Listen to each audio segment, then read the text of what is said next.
Baiklah, yang pertama saya akan menjelaskan tentang postulat penempatan penggaris.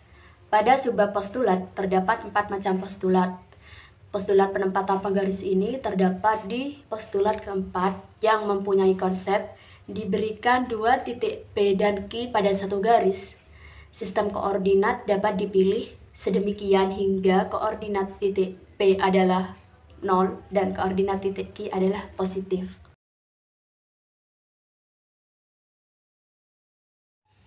Selanjutnya tentang keantaraan titik. Pada definisi 1.1 tentang keantaraan titik berbunyi 3 titik A, B, dan C yang mana titik B berada di antara titik A dan titik C jika dan hanya jika titik A, B, dan C berada pada garis yang sama dan AB plus BC sama dengan AC. Seperti yang dicontohkan pada gambar, untuk titik X, Y, Z, titik Y tidak di antara titik X dan titik Z, sedangkan pada titik A, B, C, titik B berada di antara titik A dan titik C.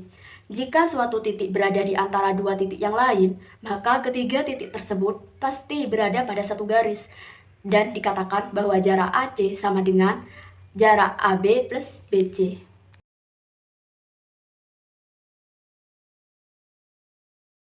Selanjutnya tentang ruas garis atau segmen. Pada ruas garis atau segmen terdapat himpunan titik-titik, yang mana jika dan hanya jika himpunan itu memuat dua titik dan untuk semua titik-titik lainnya berada di antara dua titik tersebut, seperti halnya dalam contoh. Dan untuk ruas garis sendiri biasanya ditandai dengan huruf besar pada masing-masing titik akhirnya dan dilambangkan dengan dua huruf besar yang diberi strip di atasnya. Saya Nur Aiza, NIM 204101070014. Saya akan menjelaskan lanjutan dari penjelasan ruas garis yang sebelumnya sudah dijelaskan oleh Mbak Rindi. Titik A dan B serta titik di antara A dan B membentuk suatu ruas garis AB. Ruas garis AB dapat digambarkan sebagai berikut. Jadi gambar tersebut adalah gambar ruas garis AB atau segmen garis AB. Ruas garis berbeda dengan garis. Kalau garis itu bisa diperpanjang dan lambangnya tanda panah ke arah kanan dan tanda panah ke arah kiri. Kalau ruas garis tidak dapat diperpanjang karena ruas garis hanya meliputi dua titik dan titik lain yang ada di antara dua titik awal.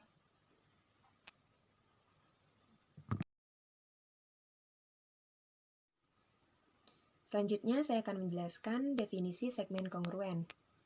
Segmen kongruen ialah dua atau lebih ruas garis atau segmen dikatakan kongruen jika dan hanya jika ruas-ruas garis tersebut mempunyai panjang yang sama. Ingat, panjang yang sama, bukan titik yang sama ataupun garis yang sama, kan tetapi panjang yang sama. Cara melihat panjangnya sama, kita bisa menggunakan garis ukur ataupun penggaris. Segmen-segmen yang kongruen dikatakan memiliki kongruensi. Simbol kongruen bermakna kongruen dengan dan sebaliknya.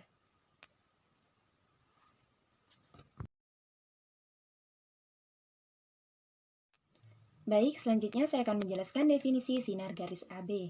Sinar garis AB adalah bagian garis yang memuat titik A dan setiap titik pada ruas garis AB pada sisi yang sama seperti B dari A. Sinar garis disebut dengan nama sinar. Sinar dilambangkan oleh dua huruf besar. Huruf pertama sebagai pangkal sinar dan huruf kedua sebagai arah sinar. Simbol sinar ialah tanda panah selalu ke arah kanan tanpa memperhatikan arah sebenarnya.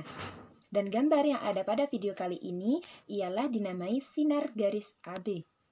Singkatnya, sinar garis AB adalah himpunan titik jika dan hanya jika titik itu merupakan gabungan dari ruas garis AB dan himpunan semua titik C dengan B di antara A dan C.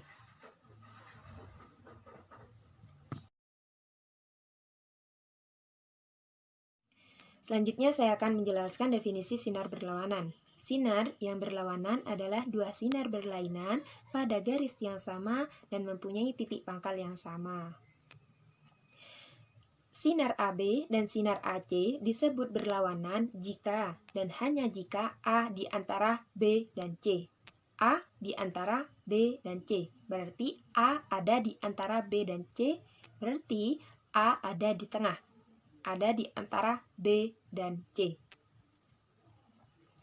Pada contoh 1, pada gambar berikut, sinar AB dan sinar AC adalah sinar berlawanan dengan titik pangkal A.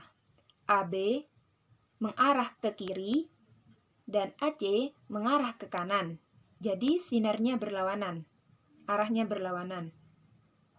Dan pangkalnya ialah titik A. Sama, AB titik pangkalnya A, AC titik pangkalnya A. Pada contoh kedua, sinar CB dan sinar CA adalah sinar yang berlawanan dengan titik pangkal C.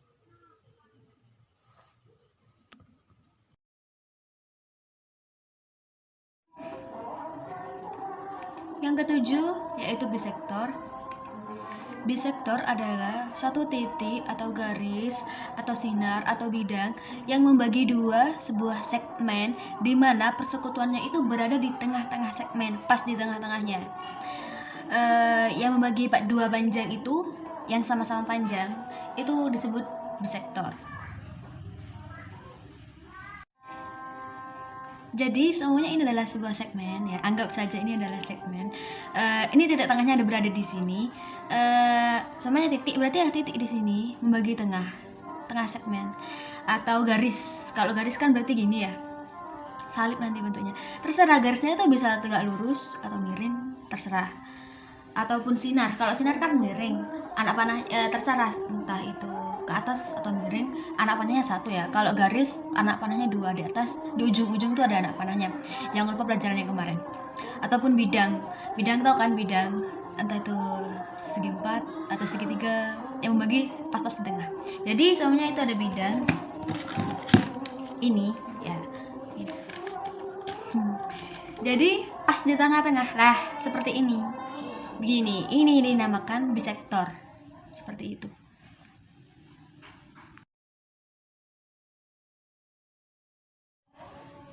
Selanjutnya yaitu garis sumbu. Sebenarnya garis sumbu itu sama. Apa sih garis sumbu? Maksudnya garis sumbu itu hampir sama dengan dengan bisektor, tapi ada bedanya. Apa sih garis sumbu? Garis sumbu adalah garis sumbu segmen adalah garis yang tegak lurus segmen dengan segmen itu sendiri pas di tengah-tengahnya. Jadi hampir sama, yaitu bedanya ini cuma garis ya. Jadi seumpamanya tuh ada segmen. Nah, segmen ya. Terus gitu ada sebuah garis. Ada sebuah garis. Nah, garisnya itu pas di tengah-tengahnya, harus pas di tengah-tengahnya dan harus tegak lurus.